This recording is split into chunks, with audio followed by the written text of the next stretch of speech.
Good day, grade 7 learners. Welcome to another lesson full of knowledge and fun. Let us investigate, experiment, and analyze the new concept. I am your teacher in science, Marisol Castillo. Alright, please get now your paper and pen for this lecture. It is about classifying substances as elements or compounds. Now students, are you ready?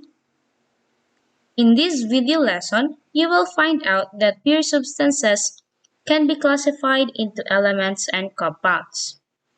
Let's start. In grade school science, you've learned that matter is anything that occupies space and has mass. Everything that you see around is an example of matter. For example, salt, coffee, and gold. Matter, according to its composition, can be broken down into two. These are the pure substances and mixtures. This only means that the given example can be classified as pure substances or mixture. But today, we'll focus first on pure substances. Pure substances are further divided into elements and compounds. Elements are further divided into metals, nonmetals, and metalloids. Okay, let's define first what are pure substances. They are made of identical particles and have a definite set of properties. All the particles of a pure substance are the same throughout. They have the same size and same properties. Pure substance is classified into elements and compounds. When we say element, it is made up of atoms of the same kind. They cannot be broken down into components, and no two elements have the same set of properties. For example, this pure gold bar. We can say that it is an example of pure substance because they are made of identical particles. If you look on its composition, it is made from one type of atom, which is gold. We can observe that there are no other particles that are mixed with it. Moreover, if we divided it into tiny pieces, still it is a composition of gold. Gold is an example of an element. Therefore, all the elements that we see in the periodic table of elements are examples of pure substances. Talking about periodic table of elements, do you know what is it? The periodic table is instantly recognizable. It's not just in chemistry lab, but it's found on t-shirt, coffee mugs, and shower curtains. But the periodic table isn't just another trendy icon. It is a massive slab of human genius. Do you know who contributes to the idea of making the periodic table? Dmitry Mendeleev is a bona fide Science Hall of Famer. He is a Russian chemist who helped to transform the world of science with his way of organizing the elements. In year 1869, Mendeleev unveiled his periodic table, quickly gaining recognition for his way of arranging elements according to likeness in weight and chemical reactivity. But he did some other things that made his table much more successful.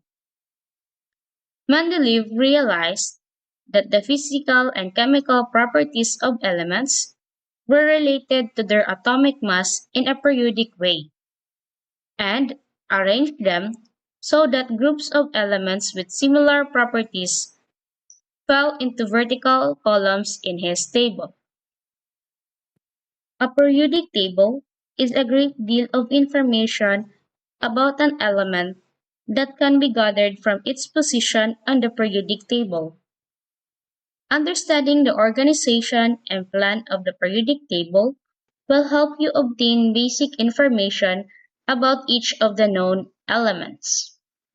At present, there are 118 elements officially recognized by International Union of Pure and Applied Chemistry or IUPAC.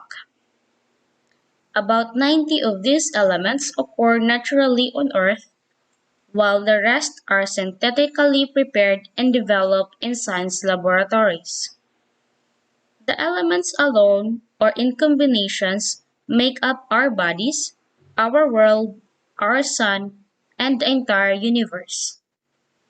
The most abundant element in the earth is oxygen, followed by silicon, next is aluminum, next is iron, next is calcium, sodium, potassium, magnesium, titanium, and hydrogen.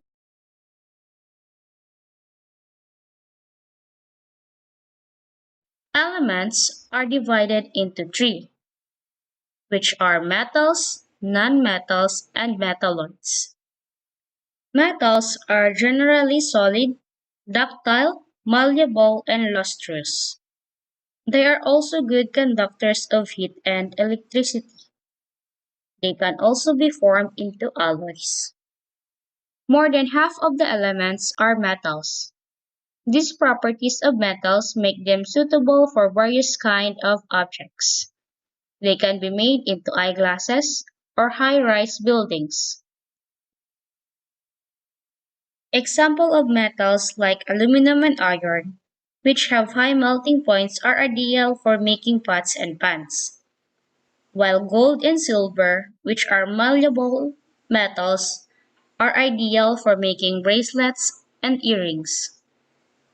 They can be rolled, flattened, or hammered into thin sheets without breaking.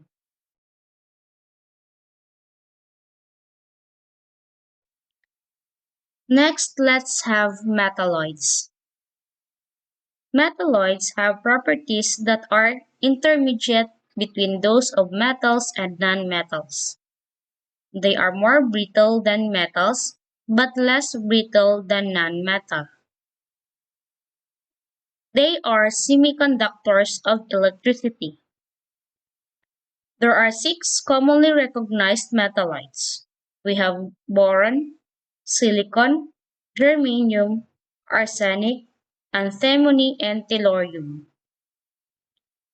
Metalloids are commonly used in the industry. In general, they are used to make solar batteries, ceramics, transistors, and some polymers. Examples of these are boron is used in fireworks, and it is color green when it is burned. It is one of the most explosive metallites. Next, we have silicon in microchips. Silicon finds application in computer chips because it is a semiconductor. Another example is a paint. Metalloid can also be used as paint. For example, antimony is used in one of the ingredients in paint. Next are nonmetals. But wait, what is the simplest way to identify if an object is metal or nonmetal? Just use a magnet. Most metals are magnetic. A magnet can attract metals. Nonmetals, on the other hand, are not attracted by magnets. For example, iron metal is attracted to magnets, and oxygen, a nonmetal, is not attracted to magnets. Nonmetals are dull, brittle, poor conductors of heat and electricity, and not attracted by metals. What are examples of nonmetals? We have oxygen. It is the third most abundant element in the universe and makes up of 21% of the Earth's atmosphere, and we cannot live without an oxygen. Another example is nitrogen. The largest use of nitrogen is for production of ammonia. Large amounts of ammonia are used to create fertilizers, explosives, and nitric acid, which are necessary for certain organisms. Next, let us proceed to the other type of pure substance, which is compound. Compound are made of two or more atoms or elements that are combined chemically in a specific ratio, and they cannot be separated physically. An example of this is water. To form water, we need two atoms of hydrogen and one oxygen. This is the reason why sometimes we call water as H2O. If the number of atoms of hydrogen exceeds 2 or less than 2, it is not anymore water. There's a different compound that will form. In this case, we have two oxygen and two hydrogens. It is not water anymore, but it is called hydrogen peroxide or H2O2, which is commonly used as disinfectant. We cannot separate water using our physical processes. We need to use chemical processes to separate them.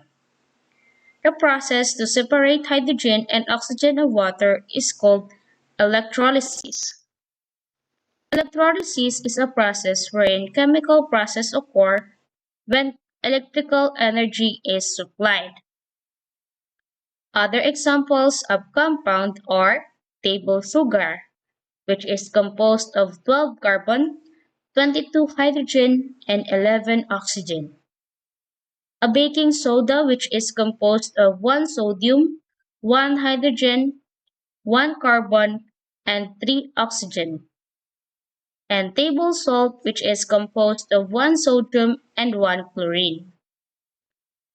So, those are the two types of pure substance, the elements and compounds.